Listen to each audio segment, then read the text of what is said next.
Y esta noche nos acompaña el candidato presidencial por el partido Unión Costarricense Demócrata, don Boris Molina, a quien lo conocemos y ha estado aquí en el set de Noticias Telediario en su condición de abogado penalista, pero decidió incursionar en la carrera política y ahora ha insistido en llegar a rescatar a Costa Rica y no le preocupa no salir en las encuestas o sondeos de opinión.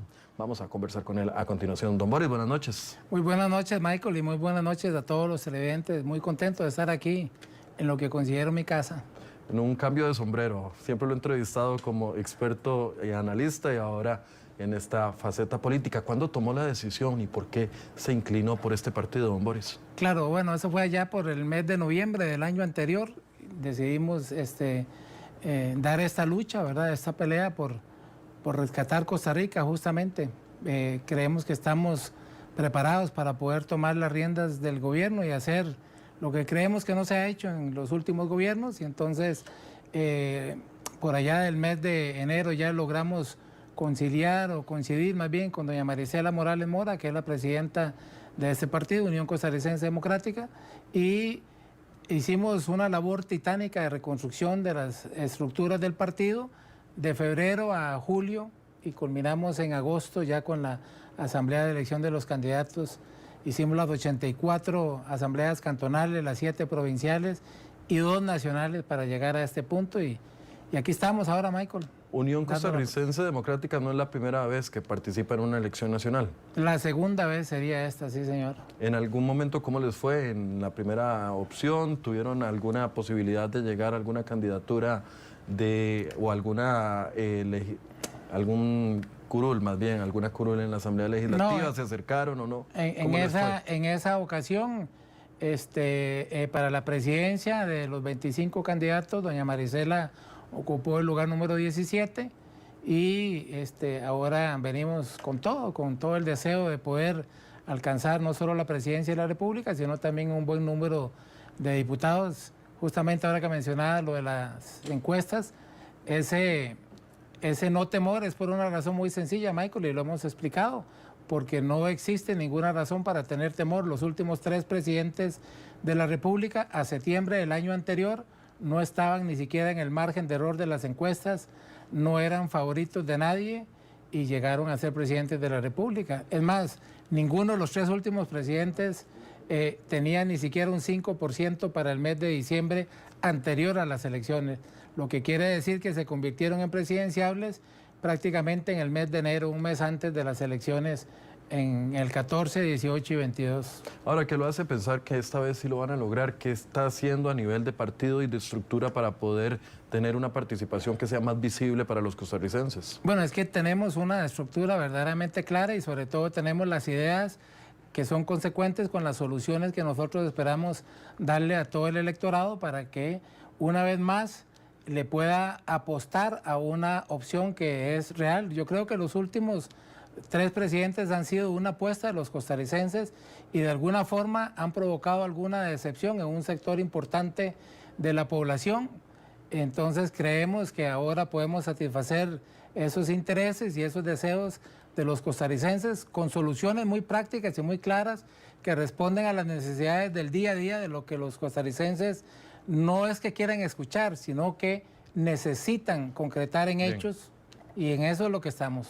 Ok, don Boris, entremos en materia de una vez. Sí, señor. Seguridad y la situación económica, según las encuestas, son las principales preocupaciones de los costarricenses. Empecemos hablando en materia de seguridad, que es un campo que usted conoce bien. Dígame 3 propuestas concretas que usted impulsaría en caso de tener la opción de llegar a la presidencia.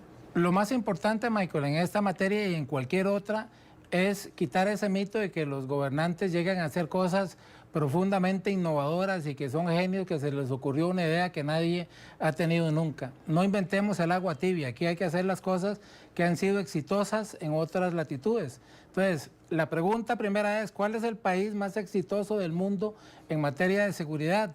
Islandia. ¿Cuál es el país que lo ha logrado y cómo?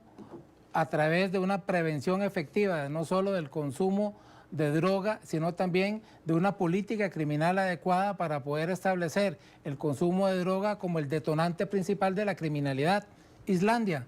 Entonces ya Islandia nos da las puertas de cómo se tienen que abrir con las llaves necesarias para poder tener una seguridad adecuada. El consumo de droga es lo que determina efectivamente el crecimiento o la disminución de una organización criminal. ¿Por qué? Porque efectivamente es el drogadicto el que consume finalmente esa droga y es el que hace que el negocio se convierta en algo rentable para la organización criminal. Y entonces eso es lo que hay que atacar. ¿Cómo lo vamos a atacar? De una forma muy clara. Se tiene que convertir el consumo de droga en una situación no solo prohibida, sino penada, pero no para ir a la cárcel, sino para una rehabilitación obligatoria o una rehabilitación forzosa. Eso hace que automáticamente disminuya la cantidad de delincuentes que van a poder andar en la calle porque ya esa droga no va a estar en el mercado. Don Boris, usted habla de rehabilitación obligatoria y yo me pregunto cómo se puede obligar a una persona a rehabilitarse si no es a través de un mecanismo coercitivo.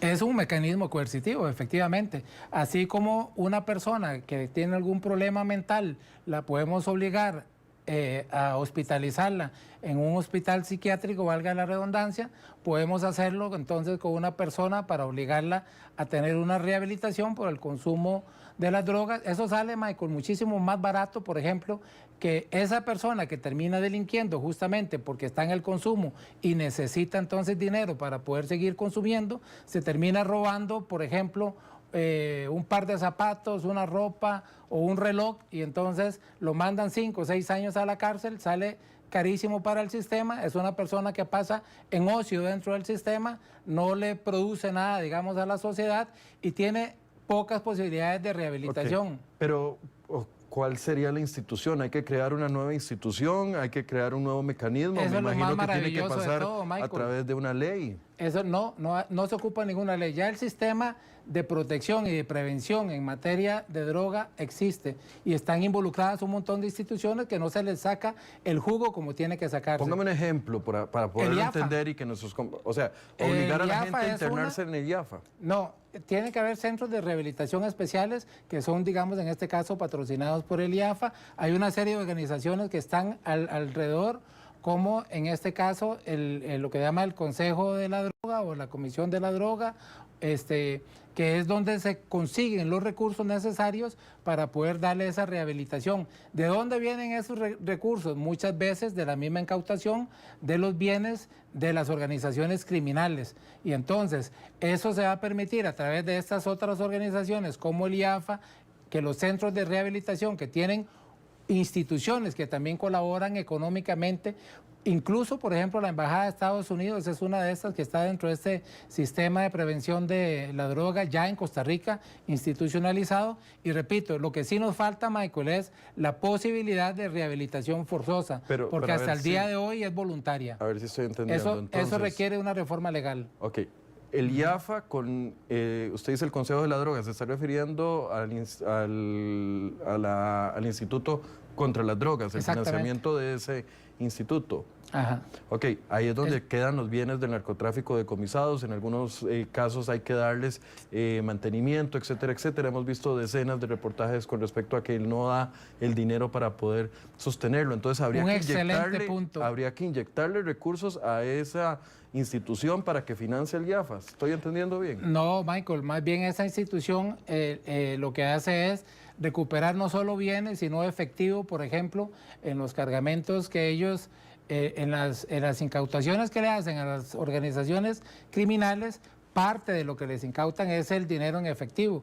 Pero también hay que hacer la reforma para que esos bienes materiales, bien lo apunta usted, por ejemplo, pongamos un caso específico, cuando hicieron la incautación del famoso caso aquel del Palidejo, que esa casa, que era una mansión... Que ahí sigue sin venderse, no la han logrado acomodar.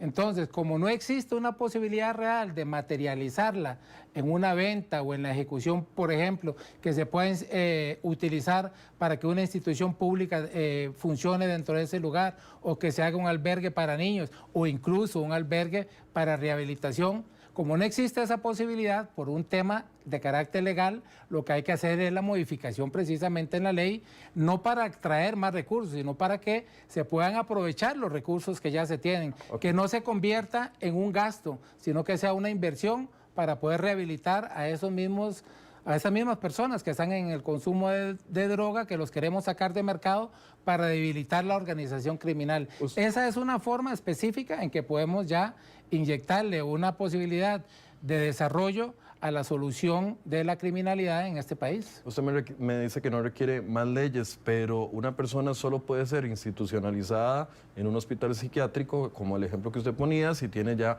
un diagnóstico médico o en caso de que tenga una sentencia en firme. La única excepción que existe son las pensiones alimenticias, que es la única forma de meter a una persona en la cárcel sin que haya tenido una sentencia en firme. Entonces, todavía no me queda claro cómo funcionaría esa obligatoriedad de una persona que vive en la calle, por ejemplo, la situación de los indigentes, no solo en San José, en todos los cantones centrales de las provincias vemos esa situación, muchos de ellos ligados a consumo de drogas. Entonces, ¿cómo lograr hacer eso? No, se requiere necesariamente una reforma en ese sentido. Es parte de la reforma que tendríamos que hacer. Pero sería penalizar el consumo, entonces. Para no penalizar, sino para forzar, en este caso, la rehabilitación. Porque siempre la pena se va a entender como que si fuera cárcel. Entonces, digamos, para que no se confunda, es volver obligatorio la rehabilitación. Por eso se le dice rehabilitación forzosa, que es lo que se hace ya en estos países. De las personas, don Boris. Sí, pero igual riñe contra la voluntad de las personas el hecho de que sean penalizadas cuando cometen un delito. Entonces, no hay diferencia en ese caso en forzar, en utilizar la coerción para una rehabilitación, que la misma que se hace para meter a la cárcel a una persona que comete un delito. Es una decisión política que el Estado tiene que tomar, por eso es parte de la política criminal del Estado. En un ejemplo básico y claro que nosotros damos para solucionar el tema que nos parece que es vital en el tema de la seguridad del país, Michael, porque este país, digamos, se han hecho cosas de manera muy ineficiente en los últimos lustros. Por ejemplo, en 1996 teníamos 38 fiscales y que atendían realmente la criminalidad en el país de una manera muy eficiente, al punto que Costa Rica estaba entre los países con menos cantidad de homicidios en el año. Panorama totalmente distinto al que tenemos ahora. En aquella ocasión fueron 180, hoy tenemos 600 fiscales, 904 muertes y estamos entre los países con mayor índice de criminalidad o de homicidios en el mundo. Y usted se pregunta entonces, ¿es plata lo que hace falta? No, realmente no es la plata, es la capacidad del Estado para poder hacerle frente de una manera eficiente. Por eso sí se requieren reformas legales, Michael, y en eso hay que ser muy claros. Una de ellas, y usted lo ha hablado muchísimas veces y lo hemos conversado en este mismo set, tiene que ver con la prisión preventiva. O sea, no es posible que... Ahí quería ir, porque también una propuesta suya es que exista una ley de ejecución de la pena, y conversábamos ahorita fuera de cámaras la situación que se presenta con las decisiones de los jueces de ejecución de la pena, que en algunos casos ni siquiera toman en cuenta las recomendaciones que hacen técnicos del Instituto de la Criminalidad de no dejar a una persona en libertad, de no darle un beneficio carcelario. Usted habla de la necesidad de crear entonces una ley de ejecución de la pena. ¿En qué ¿cuál sería el beneficio directo de la creación de esa ley? Bueno, que vamos a tener entonces una guía para poder saber si ese juez está obligado a respetar o no la decisión que tome el Instituto de Criminalidad, porque a nosotros nos puede parecer que esa es la opción correcta, digamos, para que se dé una reinserción de esa persona que ya está procesada dentro del sistema, pero puede ser que la ley decida exactamente lo contrario y que efectivamente ese juez pueda estar actuando dentro del marco de la ley, pero hay que regular, Michael, efectivamente cuáles son las condiciones en que ese juez de la ejecución de la pena tiene que actuar, porque hoy en día lo que sucede es que al no tener un marco regulatorio efectivo, casi que quedamos a la voluntad de ese juez de poder funcionar adecuadamente para poder lograr esa reinserción o poder lograr esa posibilidad de que la persona permanezca dentro del sistema o que salga. No quiero decir con esto que lo esté haciendo mal, o sea, desde mi punto de vista, en las condiciones actuales que tiene el Poder Judicial y sobre todo los jueces ejecutores de la pena, más bien hacen un esfuerzo extraordinario para que el asunto siga funcionando. Pero necesitamos, porque las sociedades necesitan funcionar bajo un marco, bajo un ordenamiento, y eso es lo que no existe, porque entonces, simplemente no existe esa ley. Esta ley obliga obligaría o les daría un marco de obligatoriedad a los jueces a hacer vinculantes los pronunciamientos de cada uno de los estudios que hace el Instituto de la Criminalidad? Yo diría que no, Michael, porque normalmente se dice que el juez es el perito de los peritos. No podríamos dejar, digamos, la decisión de un juez en manos de un organismo que es administrativo, como sería en este caso el Instituto de Criminalidad, pero sí, por ejemplo, establecer que esa recomendación tenga un margen significativo, digamos, dentro de la decisión. Pero no necesariamente significa que ese rol sea sustituido. Lo que se tiene que enmarcar dentro de esa ley, por ejemplo, es, bueno, ¿qué pasa cuando ya la persona procesada pasa del régimen penitenciario a un régimen más bien de disfrute de alguna de las medidas y que entonces el instituto tome ahí una posición más significativa dentro del rol de la decisión de que si se queda en libertad o la persona tiene que seguir dentro del régimen? Es establecer las reglas del juego, simplemente, porque hoy en día no están claras esas reglas del juego. Queda mucho a discrecionalidad claro, del juez. entonces vemos un antagonismo entre el Poder Judicial y el Poder Ejecutivo, que es lo que ha creado, sobre todo en este último gobierno, que han entrado en una disputa permanente el Poder Ejecutivo con el Judicial, y aquí lo que necesitamos es, por decirlo de alguna forma, un árbitro que venga a sentar las reglas, y esa sería una nueva ley de ejecución penal, que es lo que le hace falta a este país para que la política criminal del país pueda ser consecuente con la realidad que tenemos y que no podemos ocultar. Entonces, de alguna u otra forma, don Boris, usted también apoya, como lo hacen algunos otros candidatos, la necesidad de una reforma y de una actualización en el Poder Judicial. Completamente necesario. O sea, estamos en una situación en que necesitamos poner algunos puntos sobre las IES para que funcione mejor ese Poder Judicial, el Poder Legislativo y el Poder Ejecutivo, Michael. Es que realmente la división de poderes es exitosa en todas las democracias porque hace esos frenos y contrapesos, pero sí se requieren reformas cuando se tienen que hacer.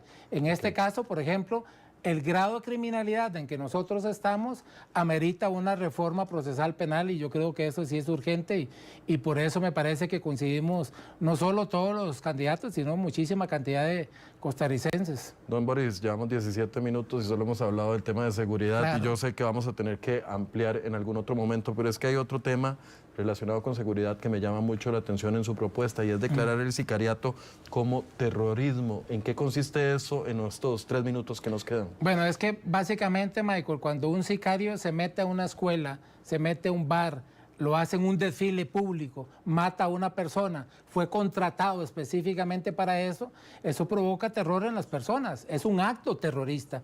¿Cuál es la ventaja en este caso, que también necesita reforma legal, ¿verdad?, de que ese delito en particular, primero se le nombre de esa forma en el Código Penal, que hoy en día es un homicidio calificado, pero digamos que ya estamos claros que el sicariato es cuando se contrata a una persona para que mate a otra. Si lo calificamos como un acto terrorista, le vamos a dar una investidura que nos va a permitir, por ejemplo, Michael, tener un tratamiento especial para que esa persona no sea vista como un delincuente común y corriente, y que entonces no veamos la indignación del público hoy en día, de la opinión pública, que dice, mire, ¿cómo es posible que haya matado a una persona y 5 días después han desuelto? Eso no pasaría si nosotros lo hacemos, le damos un estatus especial de gravedad, que es lo que pasa en una sociedad cuando una persona no tiene ningún tipo de escrúpulo para matar a otra en la vía pública o en una escuela o frente a su familia o frente a quien sea. ¿Eso sería vía reforma de ley o no una nueva ley? Sí ocupa una reforma, sí ocupa una reforma para declararlo justamente como un acto terrorista y que tenga, por ejemplo, las posibilidades, en un caso como la extradición, ¿verdad?, que sea incluso más fácilmente poder alcanzar el fin que se quiere en muchos de estos casos, porque, por ejemplo, el encargo del asesinato puede haber sido o puede haber venido desde el extranjero. 9:29, don Boris, nos queda un minuto, haga un cierre y vamos a volver a invitarlo para poder abordar los otros temas en materia también de violencia contra las mujeres, en materia de salud, de educación y por supuesto la economía, que es un tema importante, pero hagamos un cierre rápido para poder luego agendar un nuevo espacio. Muchísimas gracias, Michael. Lo que nosotros nos gustaría que los costarricenses se den a la tarea el día de hoy es a conocernos. Realmente estamos haciendo una propuesta seria. Tenemos un grupo importante de muchísima gente que está en este partido interesada en que conozcan las propuestas. Entonces, si un mensaje queremos que usted televidente y usted costarricense se lleve el día de hoy, es que se den a la tarea de buscar en nuestras redes sociales, en nuestra página del partido, todas las propuestas muy concretas y muy claras que nosotros tenemos para poder cambiar este país, porque Costa Rica realmente merece más. Bien, es don Boris Molina del Partido Unión Costarricense Demócrata. Por supuesto que vamos a seguir generando esos espacios como lo hemos hecho en los últimos días con los diferentes candidatos presidenciales y también candidatos a diputados para que ustedes vayan conociendo cuáles son las propuestas. Gracias por acompañarnos esta noche.